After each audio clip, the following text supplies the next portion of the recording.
Addison Richards, welcome to the Rod Pedersen Show. How are you? Good to be back. Yeah, it's great to have you. Where have you been? Apparently, break. they've been trying to get a hold of you for a while. You've been busy, they Just tell me. busy with school, busy with coaching, and the semester's wrapping up in the next couple weeks here, and that'll be nice. And then it's coaching every weekend until February, and then we're off to not far from where you're going to be in San Antonio, Texas for February for a little tournament, and That's exciting. Keep them busy, yeah. For those, it's been so long since Addie's been on, we should reintroduce him to our viewers because we have so many new viewers from probably the last time we were on. Second round pick of the Winnipeg Blue Bombers. Spent a couple years with the Blue. U of R Rams, great. And I'm just guessing you're real happy for the Bombers and what you saw in this run. Yeah, it was awesome to watch. I mean, I have a lot of guys there that I played with, coaches as well, and it was great to see them finally, reach the top. Like when Mike O'Shea was brought on, that was his one goal, was to bring a championship back, and there was a lot of ups and downs leading to that point, and it was just nice to see them put it all together in the biggest game and play at their best. I don't think I've mentioned yet our poll question today. It relates to the Bombers. I'll call it up here. You can follow us on Twitter, please, at Rod Pedersen Show. The poll question for Capital Auto Mall Universal Collision Center is, I didn't pin it to the dang. Here it is. Who will be the Bombers' Week 1 starting quarterback? And yes, we might be getting ahead of ourselves here because it is only December. But we want to know. Who do you think will be the Bombers' starting quarterback in Week 1 next year? And here are the options, of course. Zach Collaros, Matt Nichols, Chris Streveler, or other. Who would you vote for, Addison? I did vote. I voted for Nichols. Okay. Yeah. Darren? Yeah, so did I. I voted So for did Matt I. Nichols. Did you? Well, we're all in the 50% of the vote that's leading. Matt Nichols will be the number 1 Week 1 starter for the Bombers next year. 33% say Zach Collaros, which I think is somewhat odd. 8% say Chris Streveler, and 9% say other. And what I say is odd about that is, do we not all think Zach Collaros is leaving Winnipeg? Like one and done? Grand opening, grand closing? See you later? I think so. Thanks for the memories? I think his price would probably be too high, first and foremost. And it seemed like he was kind of a loan situation, him going from Toronto to Winnipeg and, leading them to a championship, which, would warrant him coming back. But I don't see it. I don't see it happening. I don't see him coming back. No, me either. So I don't know why he would have 33% of the vote, Nichols 50. What's wrong, DuPont? I got some in my throat. Do you want to leave? Maybe. Need a drink of water. He's getting choked up. He doesn't want to see Zach Collaros leave Winnipeg. It's bothering him. Wow. I'll say it again. Sorry to Winnipeg for saying that Zach Collaros wasn't in the parade. I heard that he wasn't in the parade, and I've just had an avalanche of response from Winnipeg going, he was there. He spoke at the Forks afterwards. Thanks for listening. Sorry. It's what I heard. Not everything that I hear is right. Most of it is. Not everything. So further to the topic that I had about Chris Streveler. I mean, he wasn't around when you were there, was he? No, but I sure wish he was. He would have been a riot. Seems like a real treat. A real good guy. Absolutely. But it's I think him staying in Winnipeg kind of hinges on whether Lapo stays or not. I don't think any other OC would know what to do with Streveler in that sort of 2 quarterback 1-2 punch. So I think him, I know he's already publicly said that he wants to stay in Winnipeg and go nowhere else, which, I mean, that's really good for other teams that were trying to court him. But I think if Lapo stays, then he stays. If Lapo goes, maybe wherever Lapo goes, they try to pick him up. I don't know. Well, that was actually one of my other topics about Streveler, saying that he doesn't want to leave Winnipeg. I admire the honesty. Any player or agent would say, don't say that.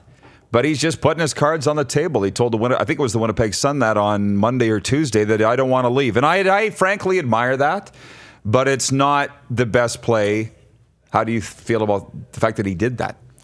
I mean, he's 24. He just won a championship. He might have still been, feeling a couple of the wobbly pops that he's probably been crushing for the Great Westerns, yeah. The last 10 days or so. But hey, if that's where you want to be and that's where you're happy and you love the culture and atmosphere, you're just being honest. And I think, in your top 10 today, you just said honesty is the best policy, and he's just young and being honest. So can't really fault him. You got to admire him for that. Yeah, you have to. And I think that's why we picked Matt Nichols. as the most likely candidate to start week 1 because he provides the most consistency. Does the 2-quarterback system work for a whole season? Can you pull that off, or is it more of a magical, 2-3 week run in a playoffs? I just don't know, and I don't know how much faith. We still have to consider Zach Galeros' injury history too, and I know there's some there with Matt Nichols as well. And we also don't know how well Streveler will handle the role if he's the starting quarterback, right? I mean, he's a great backup, great change of pace guy. I keep forgetting his name, but we keep comparing him to the guy in New Orleans. Taysom Hill. Yep. Thank you. Right, who can do a lot of different things, but can he manage the game? And I think that's why Matt Nichols is our pick for week 1 starter. Are they that similar? Streveler and Taysom Hill? I read, I think there was a 3-down article that just came out, maybe even today, and it compared their combine numbers, and they were pretty much identical in that respect. So I don't watch enough Saints games to know what Taysom Hill's doing on the field for the New Orleans yeah, I don't Saints. either, but I mean, he's playing special teams. He has a couple odd snaps where he throws the ball. He's obviously a runner where they would just direct snap it to him and have him take off and run people over, similar to what Streveler does. But yeah, in terms of just being raw athletes, I think they're pretty neck and neck there. Which is, it's not just Chris Jones. Any coach wants a guy with athletic ability like that. Yeah. Because you're just versatile and you can do so many things. So good for Chris Streveler. I mean, I've become a fan for a variety of reasons. I still don't think he'll be handed the keys to a franchise as the number 1 quarterback. I agree. I don't, but he has a purpose. Right? And he has a set of abilities, and he's obviously tough. There's no doubt about that. Don't care much about his choice of wardrobe, but Or lack thereof. or lack thereof, wearing a woman's fur coat. Which, by the way, back in the day, how much fun would it have been to party with Chris Streveler for the last week? Oh my goodness! Unreal. Oh yeah, unreal. And that he's become part of Winnipeg lore. And of course, Addy spent a few years there. He knows exactly what it's like. Now, Nelson Hakowicz writes it on the Facebook wall as we bring our viewers in. Part of the reason why we love it so much, and so do you. Nelson says, remember when Burris said he didn't want to leave Saskatchewan? Then the next season, out of here. Totally different story there. Much different. Yeah, and I'm glad Nelson brought it up. Why don't you tell me what you know about that, and I'll tell you what I know about that. Well, I was pretty young when that happened, but I know it broke a lot of hearts here in Saskatchewan. But Burris was primed to be, you could just see he was going to be one of the best quarterbacks in the league. Completely different with Streveler, where he's, I'm not going to say, like, he's not a gimmick, but he has his purpose. But what's his ceiling? Burris's ceiling was sky high at the time, and he was still pretty young. Completely right? different. So it's quite a different. Henry had scenario. started on Monday Night Football a year or two before this juncture. That's true. And, Right. and Streveler surprised everybody by throwing for a first down in the Grey Cup, right? On that, when they came into the game. So here's the difference. So there's that on their ability.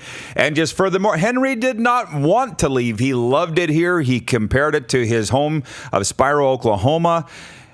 Yeah, it was all going the right way. But a couple things happened. One, this is the story that I believe, and if I have to believe Roy Shivers or Henry Burris, I'm sorry, but I'm going with Hank. And that Roy didn't want to be paid less than a player on his team, and Roy wouldn't go above a certain amount. And I believe it was $250,000 to $300,000. And what happened was Henry was due to become a free agent, and the Calgary Stampeders just swooped in with coach and GM Tom Higgins and said, here's $500,000, here's a couple SUVs, here's a job for your wife, here's a condo in downtown Calgary. We, i.e. the Riders, weren't offering any of those things. So yeah, Henry wanted to stay, but what would you do? Right? And I still subscribe to that everything happens for a reason thing. So Hank goes to Calgary. He kind of felt that Roy double-crossed him, and it was the biggest thing ever, right? Because Henry's too classy to say. He never said. And so he was subject to all this vilification. I heard stories of Henry walking down the street in Calgary, Rider fans driving by in a car, throwing McDonald's at him out the window. That's how mad they were at Hank, which we all know, right? We all heard about it. We all saw it if you were around. And that's what happened there. As a matter of fact, Henry said he was going to put this in his book. Now it's 14 years later, and we did a dinner in Sedley last spring, and I'm like, Henry told the story. Nobody cared. It's been too long. Wow. Yeah. I mean, yeah, they're over. Everybody's over it. Yeah. Henry's gone on to win a Grey Cup in his stop. Riders won a Grey Cup here without him. life goes on and waited too long. It was a reminder to me to not wait too long to write my memoirs and my stories, which will probably be coming out in a year or two. I just feel like it's a little early. There's a lot of story left to wait. But Hank and I are the same age, and I told him he waited too long. So, but he is still writing his chapter too. Yeah. But Nelson, do you now see how these are different stories? But Addison, you've been a guy that's negotiated CFL contracts on the behalf of the player. Things change, and that's the crappy part of sports. Absolutely. Yeah, and I mean, I think you throwing out a number like 250, 300,000, that's a bargain these days for a starting quarterback. Huge Completely bargain. different time and, different salary cap and all that. But yeah, I mean, players have to do what's right by them. Players have to get their money up, as they say these days, and like we're going to see in the free agency and all that with the prevalence of 1-year contracts. There's going to be a lot of moving parts in this free agency. So, I mean, it's different every year, and it's different in different eras too. Mm-hmm. Yeah. We will pause. This is flying by, absolutely flying by, which is great. That's what we want. I'm just looking at the guest board here. Coming up next hour, Wayne Harris Jr., the head coach of the Calgary Dinos, the reigning U Sports football champions. They won the war of attrition to stay on the desk through Christmas. Unfortunately, the Rams, you got to win the Vanier next year. To get on the desk at Christmas. Got to get that thing off of there. And you know what? Yeah, you're just seething over there. But hey, they're the champs, so it's hard to argue. I'm correct in saying the Dinos were the very first team to offer a gift for this desk, right? Yeah. I think they're the very first team. So they've earned it in every regard. And their head coach, Wayne Harris, will join us in hour 2. More CFL talk. I'm not done with your Leafs yet. Uh-oh. Not done with your Leafs. All right. And Addie, are the Raptors better this year than last? They're neck and neck. They're neck and neck, yeah. So we got a lot of things to get to. We'll get to the Prairie Mobile text line, Sports on Tap for the Tap. That's all coming up in hour 2. It's the Rod Pedersen Show Wednesday morning on Facebook Live. Listen live at rodpedersen.com and catch our podcast wherever you catch your favorite podcasts. You're watching Rod Pedersen On Demand. For more of the Rod Pedersen Show, visit rodpedersen.com or follow Rod Pedersen on social media.